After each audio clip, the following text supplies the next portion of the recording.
catastrophic few days for Harry and Meghan. This is unfortunately following a pattern, isn't it? What Dr. Sophie gives is a lot of validity, that Harry and Meghan are the ones to tip her over the edge. And I do find very distasteful the fact that they don't tell these people to stop this, vicious trolling, and she's now had to come off social media.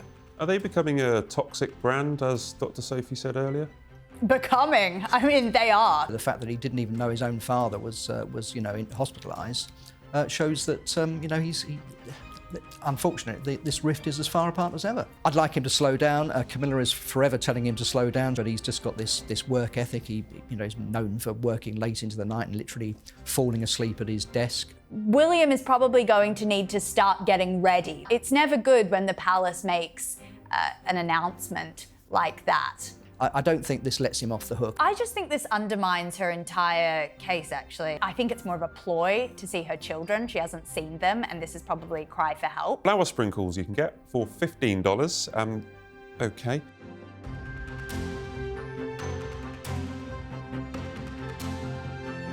Hello, I'm the Sun's royal editor, Matt Wilkinson, and this is Royal Exclusive. Today we welcome to the studio royal commentator Phil Dampier and news commentator Samara Gill.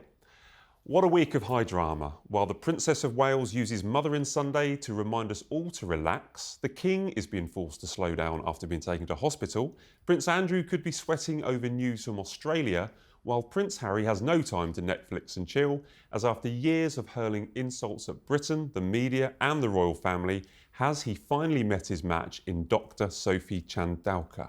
Phil, has he met his match with Dr. Sophie? I'm not sure. It's been a catastrophic few days for Harry and Meghan, hasn't it? I think their reputation was already fairly low, but to have a woman, a black woman, who's head of your charity that you founded in memory of your mother, to accuse you of the very things that you've been accusing other people of for many years, bullying and harassment and misogyny. It couldn't get much worse, really. I expect that Dr. Chandauka has got her faults. I expect she's not perfect, but this is unfortunately following a pattern, isn't it? We had allegations of bullying at the palace when Meghan was a working royal. That was kind of hushed up and kicked into the long grass by the palace. We've had a sort of revolving door of staff in California, people working for them. No one seems to work for them for more than 5 minutes. We had the guy at Spotify calling them grifters. And now we've got this. So it's following a pattern. It's very difficult to escape the conclusion. They are very difficult people to work for, if not bullies. Samara, that's a long list of credible people who have, hit back against Harry. Do you feel like he's on the ropes this week after what Dr. Sophie Chandauka has come out with? That Phil's just listed all these issues of misogyny, misogynoir, cover-up, etc. How do you feel about it? Harry's not just on the ropes. I think for brand Meghan and Harry, this is really, really rough, especially coming hot on the heels of, obviously, Meghan having her big launch this week. She's going to be putting all her jam and crepes on sale. I think it's come at probably the worst time for them. But it's a story that we've heard so many times. Meghan being a dictator in high heels, as famously said in the Vanity Fair piece.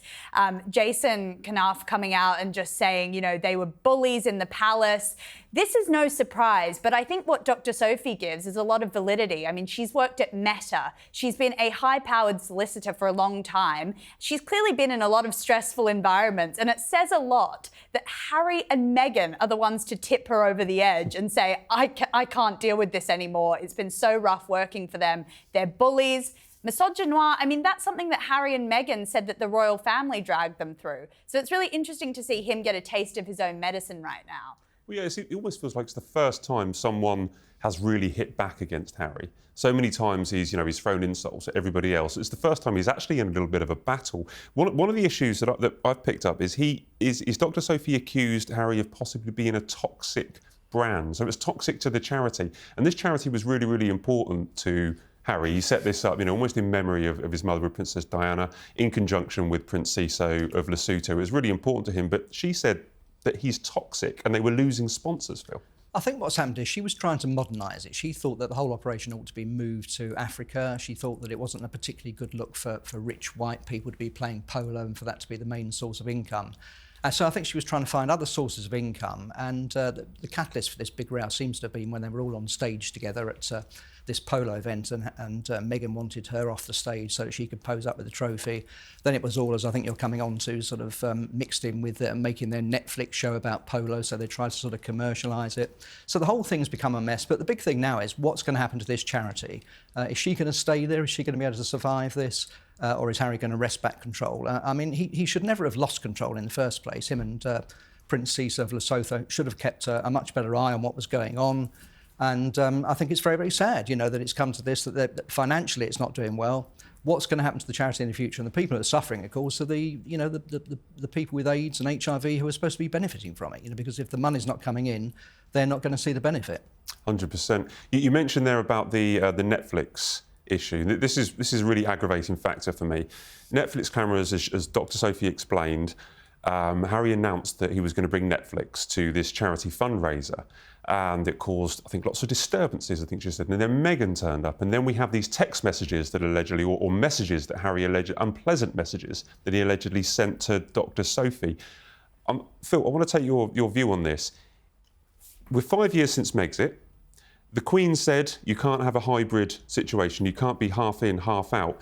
Is this incident here that Dr. Sophie has highlighted, does this justify what the Queen's decision 5 years ago to just send them on their own? Yeah, absolutely. The Queen saw it straight away. She saw the dangers of commercialising the royal family, combining a sort of a hybrid model of doing royal jobs and cashing in with commercial stuff. And that's exactly the sort of thing that she was trying to avoid. That's exactly the thing that she told them not to do.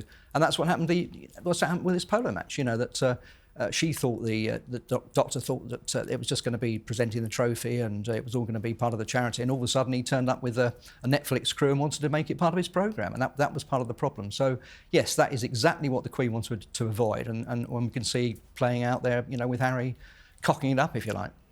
This seems to be a really important issue to me. The whole idea that Netflix cameras were going to turn up. Yeah. And there was, you remember the footage? Yeah. Remember the footage? I remember when it happened and we thought, are we just reading too much into this? But it turns out that there was not just Harry and Dr. Sophie falling out, but clearly there's a bit of beef there between Meghan and Dr. Sophie.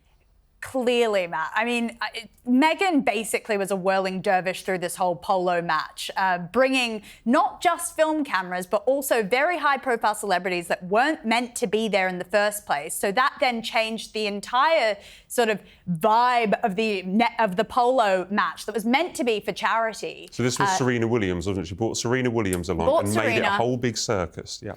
A massive circus, and you can see that when obviously there's that now infamous video of them getting up on the stage. This clearly hasn't been choreographed, or it was a last-minute thought-through thing.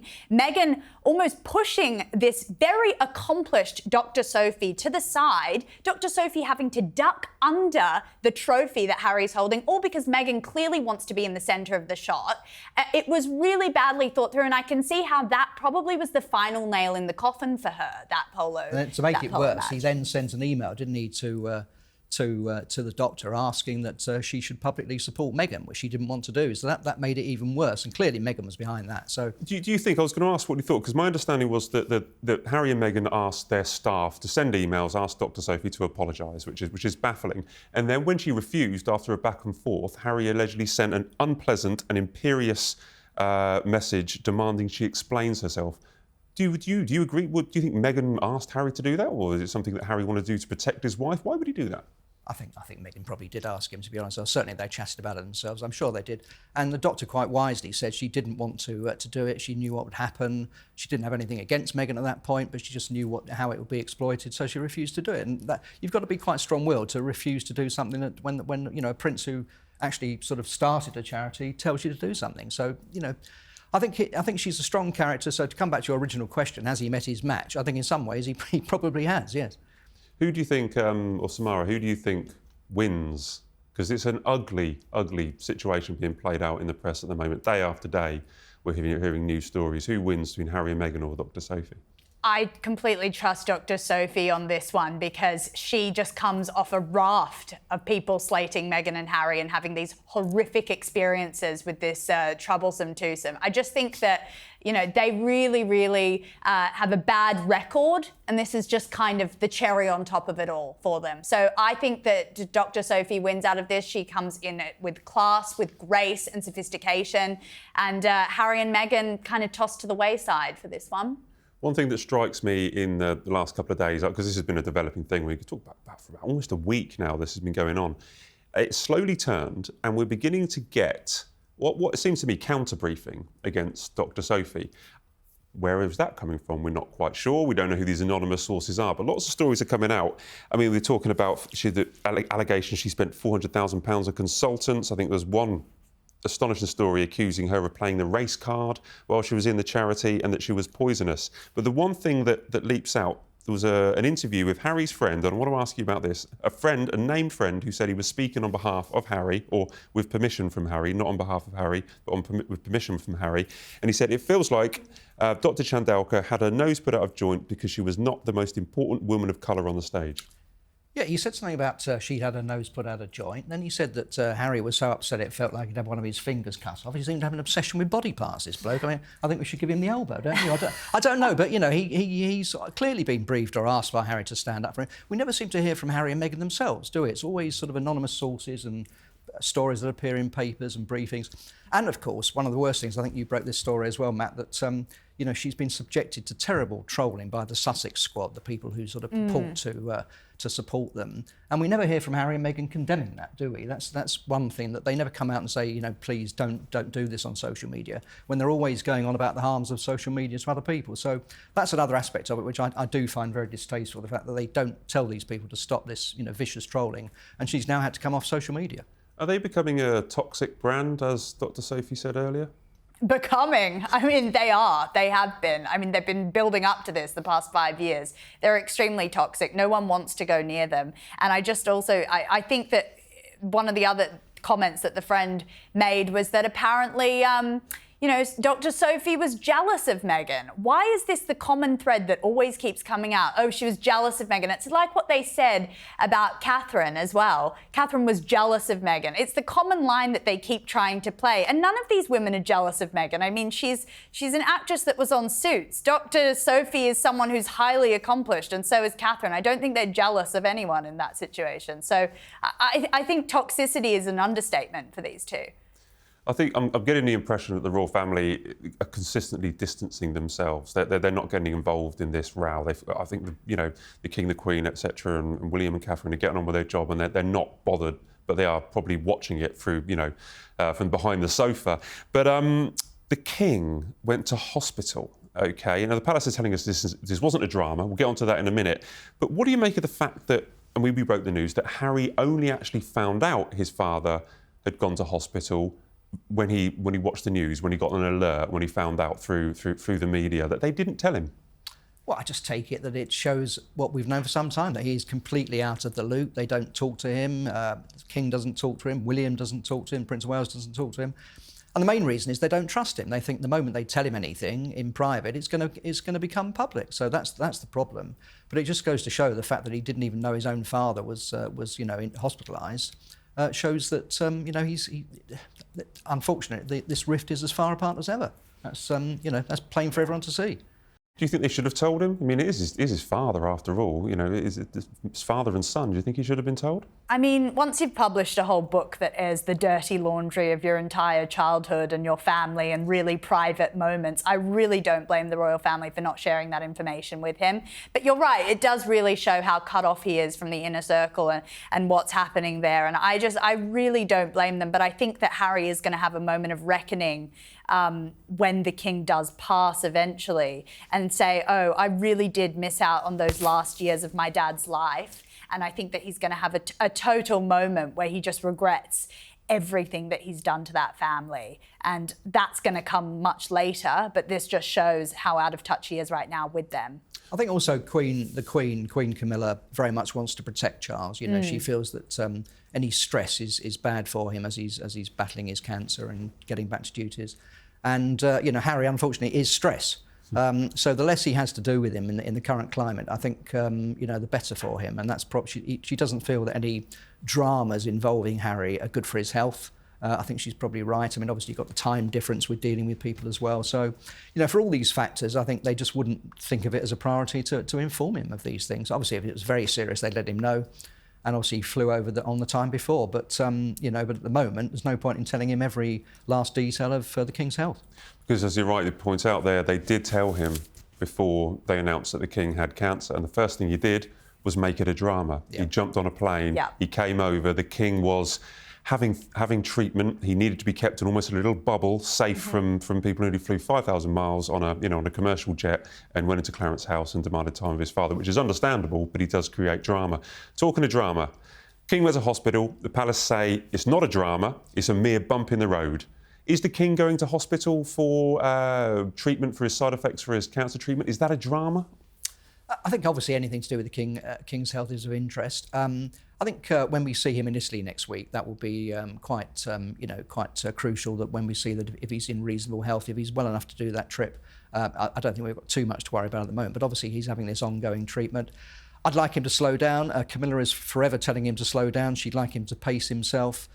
She'd like him to take it easy, but he's just got this work ethic. He's known for working late into the night and literally falling asleep at his desk. I think probably those days have gone and he needs to curtail that sort of ridiculous workload.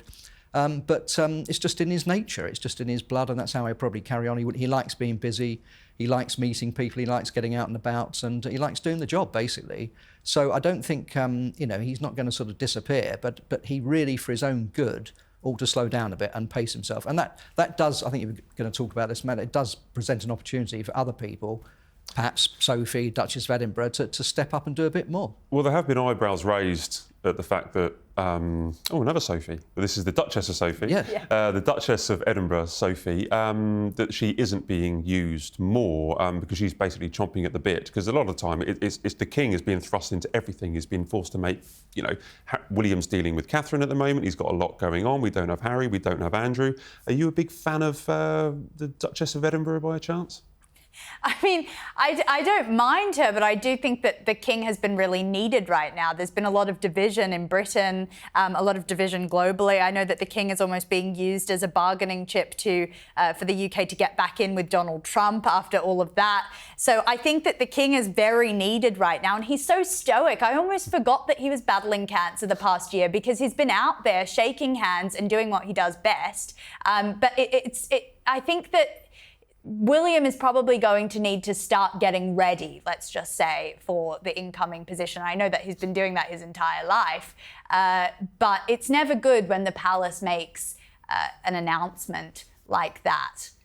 Well, I found it interesting that they were trying to downplay it. Yeah, that's what I found interesting. We have to remember, though, that the late Queen and Prince Philip had 1,500 patronages between them. Now, they do things differently these days. William and Kate, for example, tend to concentrate on a few core issues, and they don't sign up to every patronage going. But there's still a hell of a lot of people out there who would like to have a royal presence, would like to have a royal visit here and there, and would like to have a royal to come and open a hospital or whatever. I don't see why, in the absence of Harry and Meghan, in the absence of Prince Andrew, and with the likes of the Duke of Kent and Princess Alexandra now obviously at the end of their working lives, I don't see a problem with Sophie doing a lot more. I think she hasn't put a foot wrong when she has been called upon. And, she's very, very popular, and she impresses people when she meets them, and I think she could do a lot more. I think she wants to. I think she wants to, yeah. Yeah, I think she'll be. That's half the battle. If someone wants to do something, they tend to do it well, don't they? So I was with the King a couple of weeks ago. I just talked about this, I think, last week on the show. Never name drop. As in Northern Ireland. I was just hanging out with the King in Northern Ireland. Had a little chat, it was grand.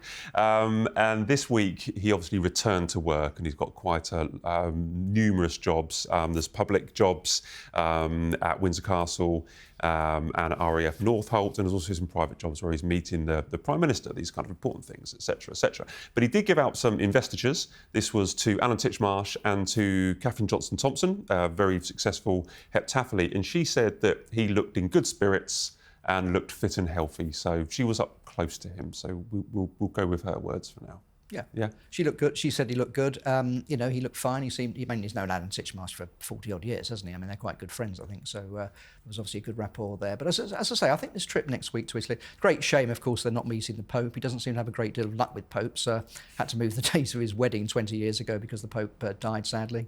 But I think, you know, this trip it's a place he loves, Italy. I mean, he absolutely adores being there. I've been on trips with him.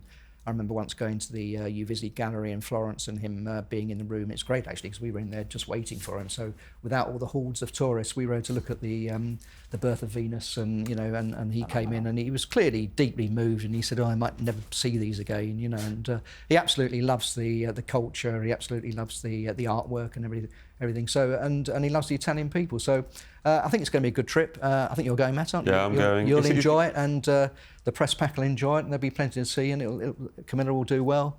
And, you know, you'll see close up how he is. But if he's well enough to go on this trip, I think that bodes well. It's also their wedding anniversary, their 20th wedding anniversary next week in the middle of this trip. And I've looked at the itinerary. It's all, he's doing a speech at the Senate. I think he's meeting the President or the Prime Minister. He's got like a state banquet. His whole day is just packed full of work. Doesn't stop. Yeah, No. poor old Camilla. She just wants to celebrate her 20th wedding anniversary. I'm taking you to Rome, dear, but we're working all day. Work trip. Yeah. Now, I want to get your thoughts on this. I think this is a very difficult situation with Virginia Giuffre. I don't know where to start on this because it changes by the hour. It first happened, I think, when she posted on her Instagram page and said that she'd been in a car crash and she had 4 days to live. That story has been changing over the last couple of days, Samara. What do you make of it?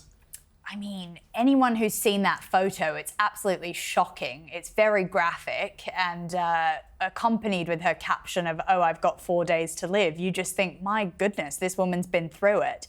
But then we start to hear different reports from the Australian side of, you know, the ABC, which is our broadcasting corporation. They're saying, you know, we don't know about this. The transport conglomerate saying, "Oh, we haven't had any reports of a bus," because a bus apparently basically smashed into her and that's what's caused this. And then we obviously know that there's some murky water now with her divorce. She's obviously going through a pretty messy divorce. She hasn't been able to have access to her children, and her husband seems very disenfranchised by the whole thing. So, I mean, we've got so many different conflicting reports. It's really hard to know what to believe at this point. The police So said it was just a minor crash. They said it's a minor traffic accident. There were no injuries reported. Yeah. So I think her family have now withdrawn this business that she's only got 4 days to live, and obviously we'll find out in a couple of days. But she's clearly having a few mental issues at the moment. I don't think it would be fair for anyone to sort of pile in and start trolling her and turning this into a circus, because clearly she's, as you say, going through a messy divorce and she's missing her children and she's clearly very upset. A lot of people, of course, are latching on to this and saying, well, if she's going to make up the fact that she's going to die in 4 days and it's not true, and she's fantasising about a crash, then what does that mean about the allegations she made against Prince Andrew? Now, my personal opinion is that I don't think the two things are mutually exclusive. I mean, she might be saying a few things now that she doesn't necessarily mean or aren't true. That doesn't necessarily mean she lied about Prince Andrew. I don't believe for one moment that Prince Andrew didn't meet her. I believe that photograph of him with his arm round her is a genuine photograph. It was checked out by the FBI and other authorities. I think he made a catastrophic mistake in that interview when he said that he never met her, because clearly he had met her. And you wouldn't normally pay millions of pounds for alleged sexual offences if you'd never met somebody. So I don't think this lets him off the hook, and I don't think this means that he can suddenly start using this to sort of make some sort of comeback and say, look at that, I was telling you all along I was innocent, I'm going to be able to come back. So I don't think that's going to happen, and I don't think the course of public opinion would allow that. So as I say, it's very messy, this, but I don't think that the fact that she's clearly having problems and might be making a few things up, I don't think that necessarily means that it lets Andrew off the hook. So Phil's hit the nail on the head here. The issue is if she is found out to be exaggerating or making this up, does it discredit her as a witness? And maybe not let Andrew off the hook, but could there be a change in public opinion and more people start questioning her story and asking whether Prince Andrew was kind of wrongly put through the mill, so to speak? I just think this undermines her entire case, actually. I think that I agree with you, Phil. I think that I think it's more of a ploy to see her children. She hasn't seen them, and this is probably a cry for help.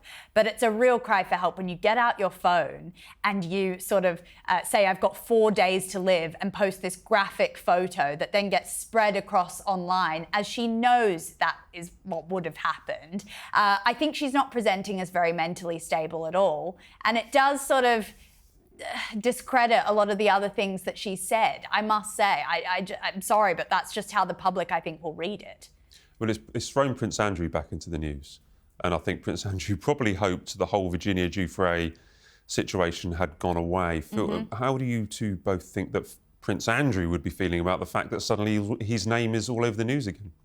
Well, we've got friends, Lady Victoria Hervey, for example. She's already come out. I thought she was a little bit cruel, actually. She posted karma when Virginia posted this thing in the first place, which I thought was a little bit unnecessary. She's supported Andrew throughout, and other friends, I think, will probably feel the same way, that this will give him a bit of a boost, and it might make him think that he can sort of justify that some of what he said, that he was telling the truth and she wasn't. But as I say, I think it's gone beyond that now. I think it really would be difficult for him to make a comeback. He's always fearful, of course, that someone else might crawl out of the woodwork and make some allegations. He doesn't travel abroad anymore. He's worried about. He doesn't go to America, where he used to go a lot of the time, because I think he's fearful of being arrested or someone slapping a writ on him or something or whatever. So his whole life has totally changed. If I did feel slightly sorry for him, it would be the fact that he's still relatively young, and what's he supposed to do with the rest of his life? That is the big problem for him, and I think that's a bit of a problem for the king actually as well, to find something for him to do. He's been trying to oust him from Royal Lodge, of course.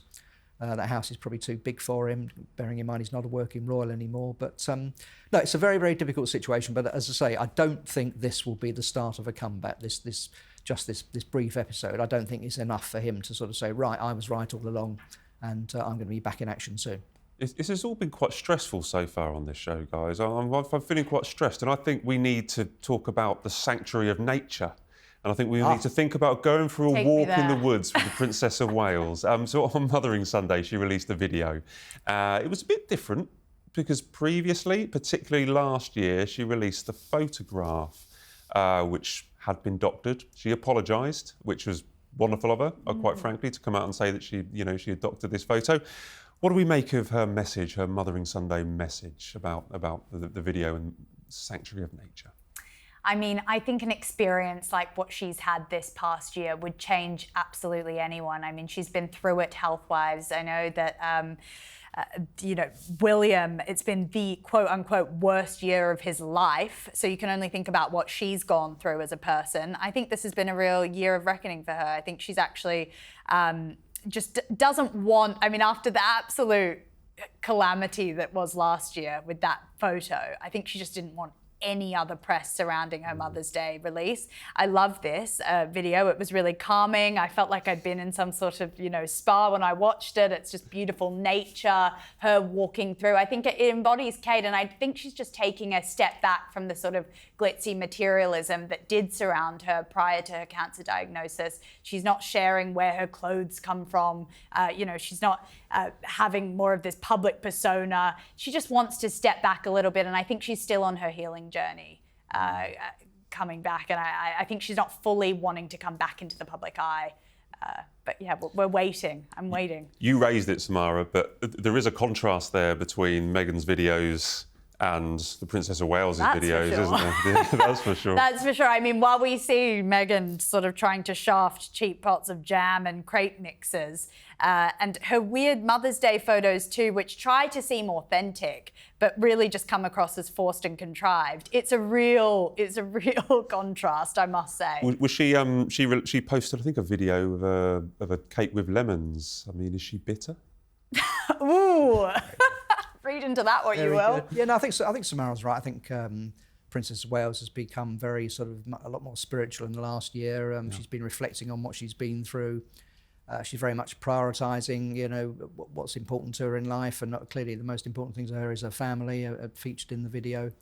Let's say there was this unfortunate incident last year, so she probably thought it was safer to stick to a video. But it's very clever, calling Mother Nature the mother on Mother's Day. I thought that was quite good.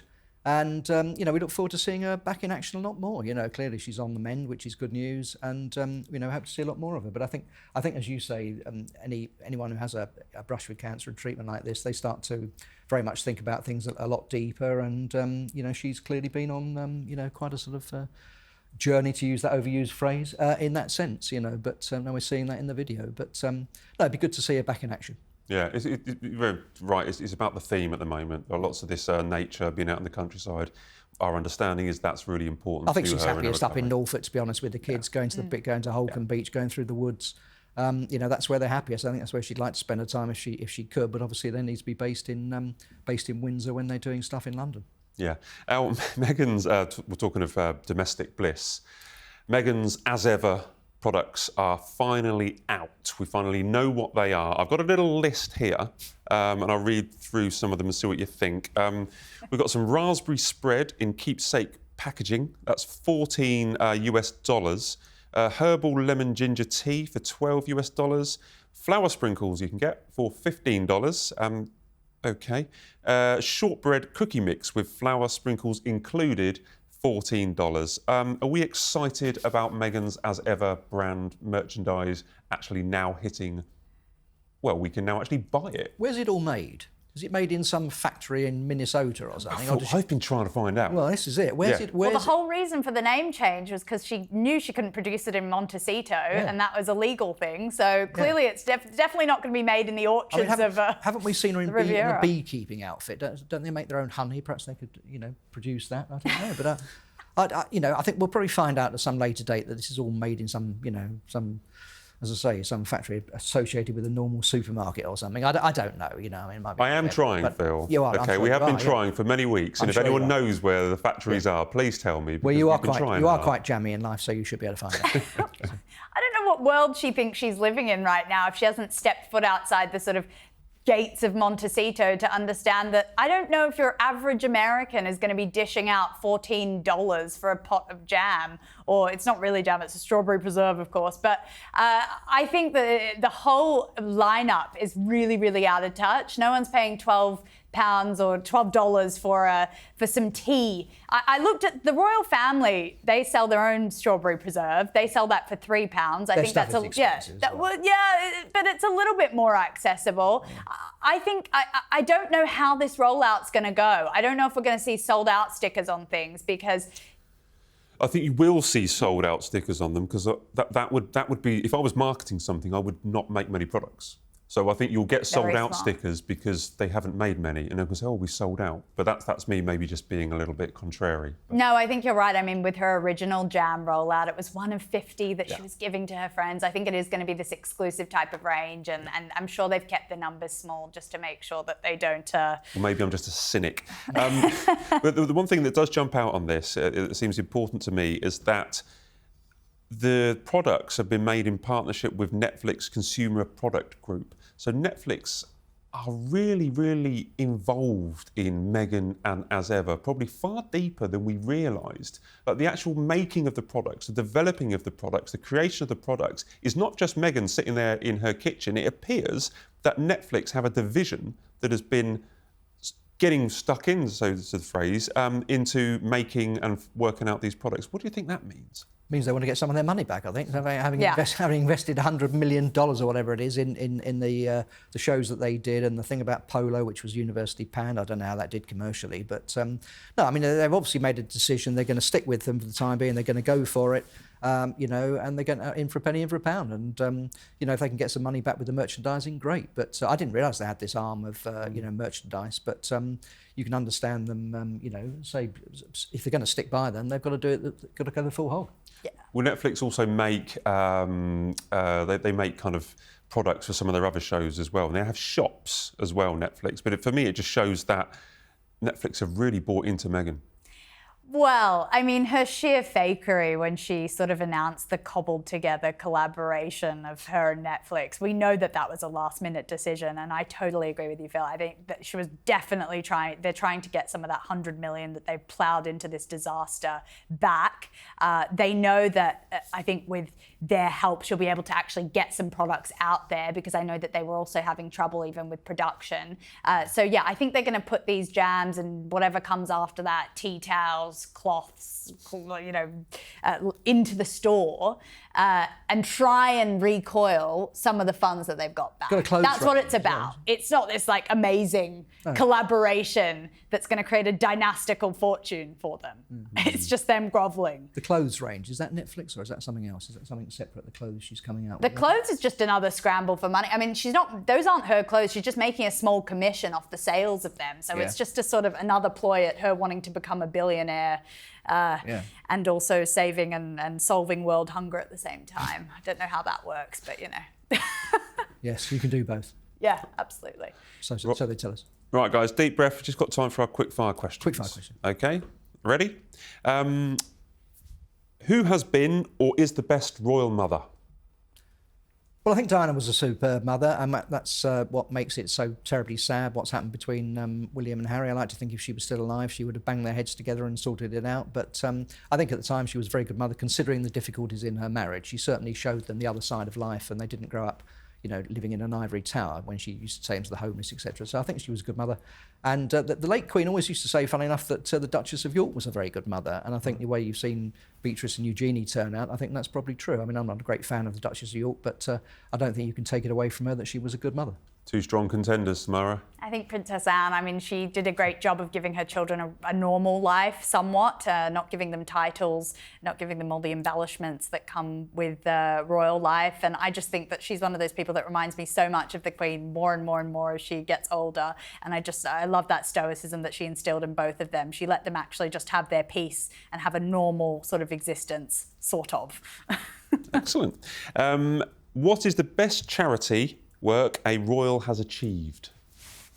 I've got to say the Duke of Edinburgh, Prince Philip's Duke of Edinburgh Award, only because selfishly I participated in it at school and I just loved it so much. And it was one of those times when you're a ratty teenager and you're sort of like, the world is against me. And it forced me to go out into nature, do camping, do swimming in Australia. And I got my gold Duke of Edinburgh and I was very proud of it. And I think he knew what he was doing there. He knew that it's a boisterous time for teens and it's just good to get back into nature. So very smart of him. And also the work he did with the World Wildlife Fund. He very much passed on, we go on about King Charles as he now is, and conservation and William with his Earthshot Prize. But Prince Philip was doing all this, decades ago and blazed a trail. Much as I'm not a fan of Harry, I have to say I think in Invictus Games you can't take that away from him. You won't find anyone, competitors or families or anyone else involved with the Invictus Games ever have a bad word for him.